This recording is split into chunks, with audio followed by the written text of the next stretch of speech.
How do you value this market today? I think that just the way you said it is going to be a fool's journey to say, here's the stock market, and I'm going to time the movement into the market. I'm going to time the movement out of the market. Okay, you know what that means? You're going to outguess what the next variant move is and what the next other thing is. A lot of things depend on a lot of other things, and everything readjusts. What has to happen, I think, is investors, most importantly, have to realize two things.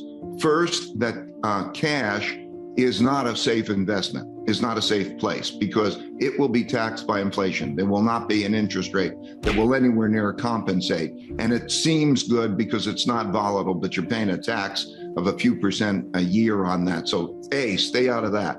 And then B, know how to balance a portfolio, because the way portfolios work, it's almost like for some part, something happens, another thing happens. In other words, what you can see in the markets today is that, let's say when equities go down because growth expectations falter and there's a greater likelihood of easing, then you see the bond market go up. And when you see other markets, gold, watch the market action on every day, and you could see those relationships.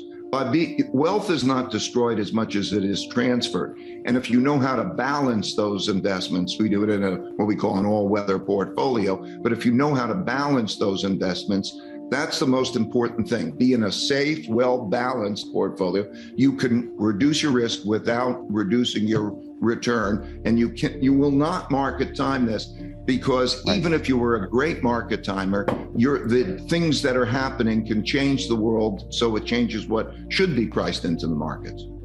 Let's go back to sort of basics. For every individual, for every company, for every government, over a period of time, you have to earn more than you spend, and you have a balance sheet. There's an income statement and a balance sheet. When one becomes a reserve currency, others want to save in that, and that gives one the exorbitant privilege of being able to borrow in that and to create debt and money, because that's the thing. And it also gives us powers, like a lot of our sanctions come from the dollars being a reserve currency and so on. However, through history, it has always happened that currencies are devalued or destroyed. And in that cycle, when it becomes unattractive to own bonds or debt instruments in that currency, there's a supply-demand problem. Because a bond is a promise to receive currency. So what you are is, when you own a bond, you're long a lot of currency because that's what they promise to give you, and they have the printing press. And then there are shifts that happen. Who is accounting for world trade? Right now, China counts a larger share of world trade than the United States, for example. So what we are doing is we are in a fiat monetary system in which we are running very large deficits that we are monetizing, and that those deficits produce bonds that have to be sold. When I look at the supply and demand for those bonds, I know who the buyers are. There are a limited number of really big buyers. And so I look at their portfolios and so on, calculate what that is. There's not going to be enough demand for those bonds, and there's going to be a need for more monetization of that debt. And so the answer is, yes, we're producing a change in the storehold of wealth. And you've seen it in the markets, because just think of it in a mechanistic sense. When there was that stimulation and the buying, what the Federal Reserve did in terms of buying that assets, there was not only the decline in real interest rates. We had about 150 basis points decline in real rates and nominal rates down there. So the discount rate was lower. You also had a lot of liquidity which came in, and the world now has an enormous amount of liquidity bidding for financial assets. And so if you increase the supply of bonds and you increase the amount of money, bonds are going to be worth less relative to other things, and you're seeing a shift in the storehold of wealth. And like the 1933 period, when Roosevelt did the same moves in 1933, you then saw assets rise because there are alternative storeholds of the wealth. That's what we saw in terms of the liquidity move that we've happened in market, also included in gold and so on. And so that's how it looks to me in terms of the comparison. We're now in a new era. Ray Dalio underscores the intricacies of market movements, cautioning against attempts to predict short-term fluctuations. He emphasizes the significance of maintaining diversified portfolios and understanding the interplay between different asset classes. Dalio also addresses broader economic trends, such as the rise of populism and challenges to the existing world order. His insights highlight the importance of long-term thinking and adapting to evolving market conditions. In the new era, we are pressing the limits of that. And that money, at the end of the day, whoever's accepting that reserve currency's got to believe in it. Hey, Ray, one of the things you do write about is China. Some would argue that you have a generous or more sympathetic view to China than perhaps some of the most hawks, if you will, about China. But you think that there's sort of an inevitability to the transfer of wealth of sorts. Well, okay, two things. China, transfer of wealth. I just know China very well, and I come as a perspective, with a perspective as an investor. I've been going there since 1984. I know leaders, and I know how they're thinking, and I know the moves that they're making in a detailed way. And I'm just trying to share what that perspective is, because I think a lot of people make stereotypical moves, and I think you have to really understand. First thing you have to understand, because it has been a remarkably successful place. Since I started going there in 1984, per capita has increased by 26 times and so on. So to not understand it or to approach it with a great bias is a great disservice. Okay, in terms of the element of, let's say, a transfer of wealth, or let's call it common prosperity. Yes, there's a world, in this world right now, there's a move to common prosperity. I think that that move, what does it mean at a technical level? That's not take your money away. But here, I would say what are called progressives here are much more left than what we would call progressives or whatever the Chinese policies are doing. But yes, worldwide, there has to be common prosperity, or let's call it broad prosperity. And the question is whether that's going to come about by productivity or not. It doesn't mean that you're going to have like a communism that's going to take all of that. There's going to be a lot of productivity in China. And so again, diversifying the portfolio. You look at the United States elsewhere, you have to diversify. And there are things that are going on. And also, let's just think about capital flows. China is becoming an effective place to invest money. Something like 40%, over 40% of the IPOs are going to be Chinese stocks on Chinese markets and so on. And capital flows work that way. And history has shown us that when there's an empire, an emerging empire, they build the financial markets, they build the financial system. So Amsterdam was the world's financial center during the empire when there was the Dutch guilder. London was the financial center in the British Empire. US, we had New York. And so we're seeing that merge. All of that changes the supply and the demand that is threatening to the reserve currency status. Just imagine it's a state, okay? The state of Connecticut, the state of Illinois, and so on, and you can't print the money. That means you either have to raise taxes or cut spending.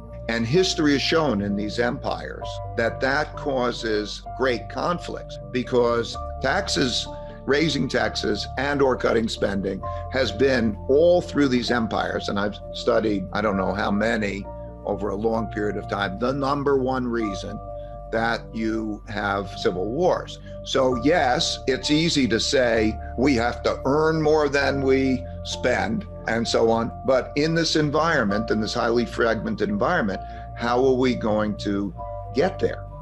What I decided to do, I was doing the research for myself in Bridgewater, because what I learned through my life is that all the surprises, the big surprises and mistakes I made whenever they occurred were things that didn't happen in my lifetime before, but happened before my lifetime. Like in 1971, I was clerking on the floor of the New York Stock Exchange.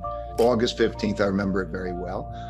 Nixon announces that money as we know it is not any longer going to exist, and people wouldn't accept dollars in Europe.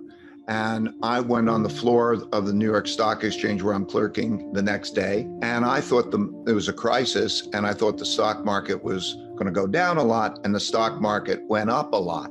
And then I said, okay, well, why? And I studied history, and I studied devaluations, and I studied that the exact same thing happened on March 5th, 1933, with Roosevelt's move. And I understood when you devalue, you reflate, and it has this positive effect on that. So what's happened recently is that I've observed three big things that are going on that haven't happened in our lifetimes, and that they're big, big, big things. And so those three big things led me to want to study them in history. And they are what's going on with money and credit as you get zero interest rate, and everybody needs a lot more spending power. The production of a lot of debt that is monetized and directed by the central government to the places they want it to go, because the capital markets won't get them there in that way. That phenomenon came loud and clear through COVID, but it existed before. And so that leads me to the supply and demand of money and credit. And I realize who gets it and who doesn't get it drives not only the markets, it drives our lives. So that's one. The second factor is the emergence of populism and the wealth gap. So when Donald Trump got elected, and there's a lot of populism around the world, that didn't used to happen in developed countries in the same way. And I decided to study the distribution, the deciles. So I took the bottom 60% of the population, and I looked at those conditions and so on. And I realized that the wealth gap today is the largest since it was in the 30s. The monetary policy I'm talking about, last time that happened, zero interest rates, a lot of monetization, 1930 to 45 period. The wealth gap and the conflicts that we're dealing, last time that happened, 1930 to 45 period. So that factor, we're at each other's throats. We have conflicts primarily over money and wealth, and that defines tax policy. So when we look into the new administration, whatever that may be, we're going to think about those policies. I needed to put that in perspective.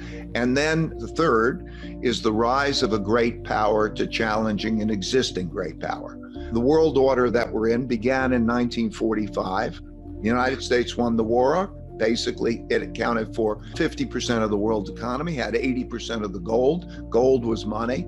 And so we built a dollar-based and US-based order. And now we're in a position where the Soviet Union was never economically comparable rival. They had nuclear power, but not the same.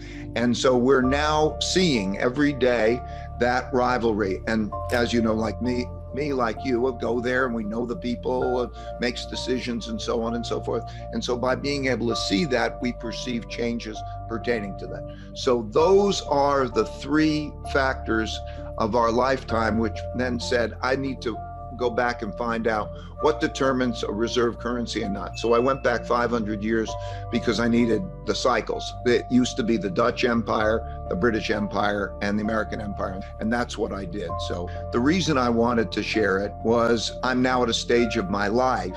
I'm 71, and my notion at this moment, and I'll do this for maybe a year or two more, is to pass along the things that I found valuable to other people for them to take or leave as they like. In simpler terms, trying to time the market is like trying to predict the unpredictable. It's risky and often futile. Instead, focus on building a balanced portfolio that can weather different market conditions. It's crucial to understand that cash isn't as safe as it seems due to inflation. Balancing your investments across different assets can help manage risk without sacrificing returns. As we navigate through these unprecedented times, it's important to acknowledge three significant factors: the changing dynamics of money and credit, the widening wealth gap, and the shifting global power dynamics. Remember, the key to financial stability lies in diversification and understanding the broader economic trends. So, stay informed, stay diversified, and stay focused on long-term prosperity.